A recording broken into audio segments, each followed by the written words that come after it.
ये रोहतास के सासाराम जिले में उपस्थित है, जिसमें हम शेर शाह सूरी ने जब मुगल एम्पायर को के उस पर मतलब जीत हासिल की थी, तो उसके याद में ये बनाया गया। इसके अंदर उनका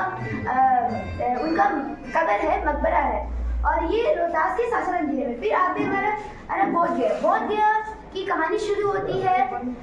बहुत साल पहले नेपाल में लुबुनी में एक बच्चा पैदा होता है जिसका नाम सिद्धार्था था। वो कापलीवात्सु का प्रिंस था। उसके पास हर एक ऐशो आराम, हर एक चीज़, लेकिन वो जिंदगी की खोज की, जीवन की खोज में के लिए वो अपना सब कुछ ऐशो आराम, अपना सुख चैन सब छोड़ के और हमारे बिहार के छोटे से गांव बोध गया में आ पहुंचे, जहां उन्होंने सालों भर तपस्या की और बोधि ट्री के नीचे उन्हें ज्ञान प्राप्त हुआ, और वहीं से लोग उन्हें गौतम बुद्ध के नाम से जाने जाते हैं। झपटी के कारण जो 4 बूंद धरती पर अमृत गिर जाता है, और जो अमृत का 4 स्थान पर गिरता है, प्रयागराज, नासिक, हरिद्वार और उज्जैन, और इन्हीं चारों स्थान पर महाकुंभ का मेला लगता है सर। और जो महाकुंभ है वो 3 प्रकार का होता है सर, अर्धकुंभ, पूर्णकुंभ, महाकुंभ। और इस बार जो लगा हुआ है सर वो महाकुंभ है। जैसा कि सर यहाँ से ये टेंट है सर, इनमें जो तीर्थयात्री लोग हैं, पिलग्रिम जो होते हैं वहाँ पर आकर रहते हैं सर। ये जो है सर, ये जो महाकुंभ का सर जो एंट्री गेट है वहाँ पे है सर, और यहीं से महाकुंभ का आरंभ होता है सर। और ये भी जो है यहाँ पे पिलग्रिम के स्टेबल होने के लिए सर ये भी टेंट बनाया गया है सर। और वहाँ पे सर गंगा नदी है वहाँ से, और ये यमुना नदी एक जगह पर जाकर संगम को बनाती है, और वहीं पे सर महाकुंभ का स्नान होता है सर। और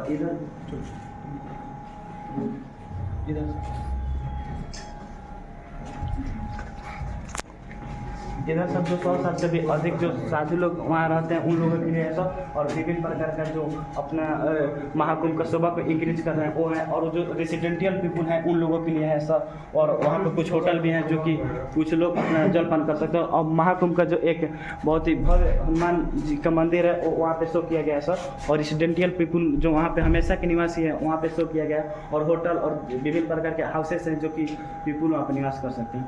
और ये सर एक ब्रिज है जो यमुना नदी के ऊपर पे बना हुआ है, और इसको नैनी ब्रिज कहते हैं सर। और वो अभी संगम के पास भी एक ब्रिज है, उसको भी नैनी ब्रिज ही कहते हैं, लेकिन इसको ओल्ड नैनी ब्रिज कहते हैं सर, क्योंकि ये पहले बना हुआ था और उसके बाद में ये बना हुआ था, जिसको इसको न्यू नैनी ब्रिज कहते हैं sir. It's all about the working project of Mahakumbh sir. Thank you. क्या नाम है आपका? सर माय नेम इज पवन कुमार। आ जाइए जरा पास से देखते हैं हमारे सौर मंडल को, तो देर आ जाएंगे। तो दोस्तों, हमारा सौर मंडल कुछ ऐसा लगता है। इसमें सारे ग्रह सूरज के आसपास घूमते हैं। सूरज सारे ग्रहों की रोशनी का मुख्य स्रोत होता है। हमारे सौर मंडल में 8 मुख्य ग्रह होते हैं।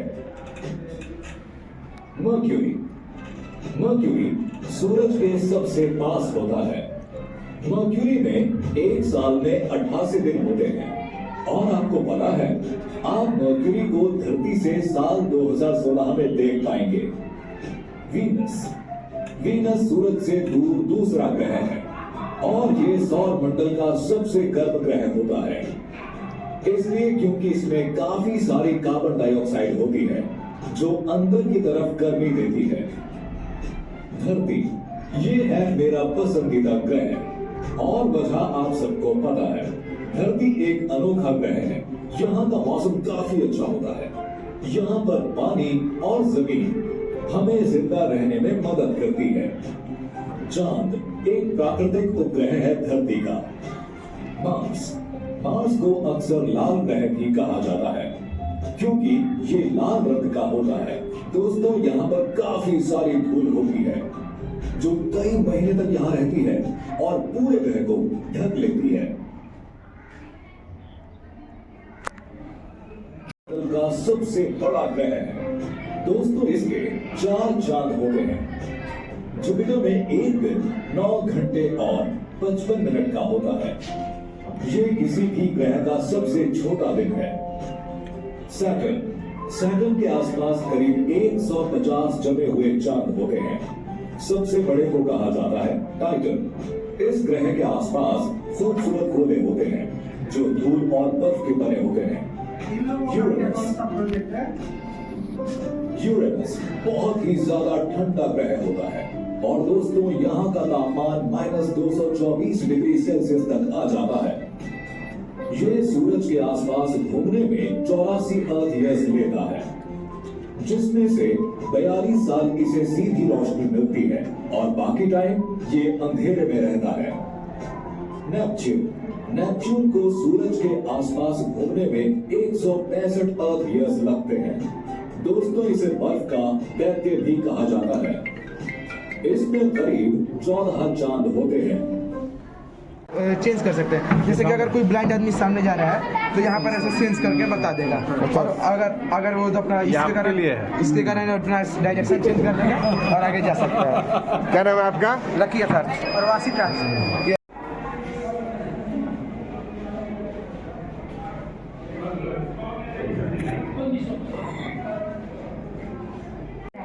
साइबर क्राइम उन अपराधों को कहा जाता है जो इंटरनेट और कंप्यूटर सिस्टम का दुरुपयोग करके किए जाते हैं।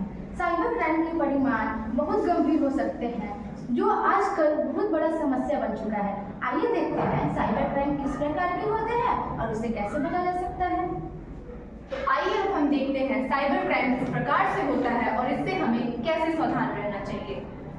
First is cyber terrorism, hacking, threats and blackmailing towards a business or a person. Cyber terrorism उन अपराधों को कहा जाता है जिसमें हैकर्स किसी व्यक्ति के निजी बातों को सोशल मीडिया पर डालने की धमकी देते हैं। हैकिंग, फ्रॉड भी इसके अंतर्गत आते हैं। एक अंधेरे कमरे में कोई लड़की कुछ टाइप करती है जो कि एक स्कैमर है जो डिलीवरी गर्ल बनकर फ्रॉड करती है। तो आइए देखते हैं फ्रॉड कैसे होता है और उससे हमें कैसे बचना चाहिए। हेलो हेलो जी कौन? हेलो मैम, मैं डिलीवरी गर्ल हूँ। जी बोलिए। आपका एक पार्सल था, अगर आप उस पार्सल को पाना चाहती हैं आपको मुझे ऑनलाइन पेमेंट करना पड़ेगा। जी मैंने ऑनलाइन ऑर्डर तो किया है, लेकिन मैं कैसे विश्वास कर लूँ कि आप एक डिलीवरी गर्ल हैं? बिल्कुल मैम, लेकिन अब पॉलिसी चेंज हो गई है, आपको ऑनलाइन पेमेंट ही करना पड़ेगा। और अगर आपको विश्वास नहीं है तो आप मेरा आईडी पासवर्ड चेक कर सकती हैं जो कि 2359 है। ओके मैं पेमेंट करती हूँ। आप यहाँ ऐसी गलती बिल्कुल भी ना करें। अगर आपके पास कोई कॉल या मैसेज आता है तो सबसे पहले आप उसे जाने, समझे, परखें, उसके बाद कोई एक्शन लें, क्योंकि वो कॉल स्कैमर या फ्रॉडर का भी हो सकता है। तो आइए देखते हैं कैसे हम फ्रॉड से बच सकते हैं। अगर आपने ऑर्डर कैश ऑन डिलीवरी किया है तो दूसरे मैसेज द्वारा पेमेंट न करें। ये शायद साइबर क्रिमिनल्स के जाल भी हो सकते हैं। And the second topic is fraud through AI. This refers to malicious activities where cyber criminals also utilize artificial intelligence to perpetrate scams. इसके अंतर्गत फ्रॉडर एआई का दुरुपयोग करके आपको परेशान कर सकता है और इत्यादि चीजें भी हो सकती हैं। तो आइए अब हम देखते हैं कि फ्रॉड कैसे होता है और उससे हम कैसे बच सकते हैं। स्मृति नामक एक लड़की है जिसके पास कुछ नोटिफिकेशन आता है। वो अपने मैसेज को खोलती है और कुछ वेबसाइट में लॉगिन कर लेती है और साइन अप भी कर लेती है। वो इस चीज को नॉर्मल लेती है, लेकिन आगे उसके साथ क्या होता है आइए देखते हैं।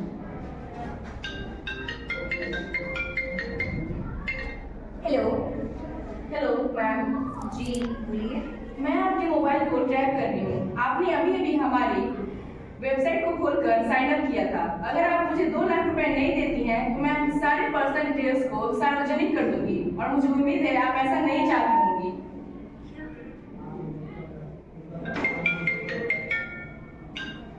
हेलो हेलो आरोही। हाँ स्मृति बोलो।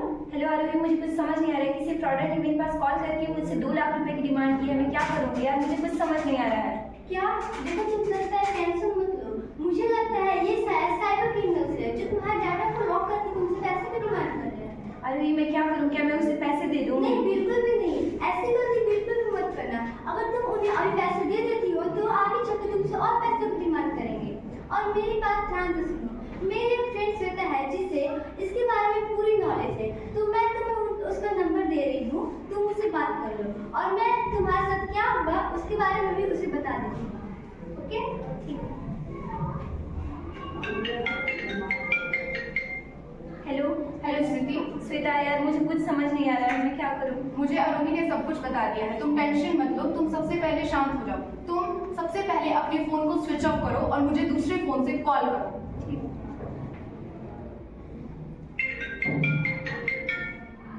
हेलो। हाँ हेलो। हेलो स्मृति, तुमने फोन को स्विच ऑफ कर दिया? हाँ। हाँ, अब तुम एक दूसरा काम करो। तुम सबसे पहले साइबर सिक्योरिटी हेल्पलाइन नंबर 1930 पर कॉल करो और रिपोर्ट दर्ज करो। उसके बाद तुम मुझे बताओ। यहाँ आपके साथ भी फ्रॉड हो सकता है, तो प्लीज आपके पास अगर किसी प्रकार का कॉल या फिर मैसेज आते हैं तो आप उसे ध्यान से सुने, समझे, पढ़े, उसके बाद ही कुछ करें। अगर आपके साथ साइबर क्राइम हो भी जाता है तो आप अपने किसी विशेषज्ञ से बात करें, उसके बाद ही कोई एक्शन लें, क्योंकि फ्रॉडर के दिमाग बहुत ही तेज होता है। And the third topic is bank corruption.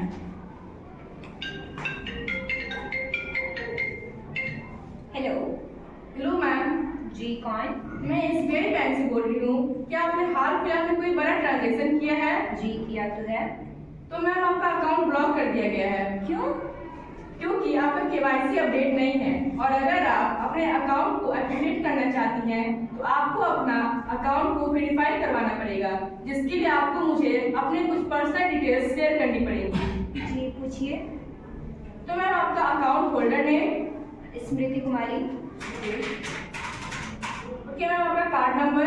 2358762 okay ma'am, and last आपका पिन नंबर? 235। अरे स्मृति, तुम क्या कर रही हो? मैं बैंकर्स को अपनी पर्सनल डिटेल दे रही हूँ। क्या बैंकर्स को पर्सनल डिटेल्स?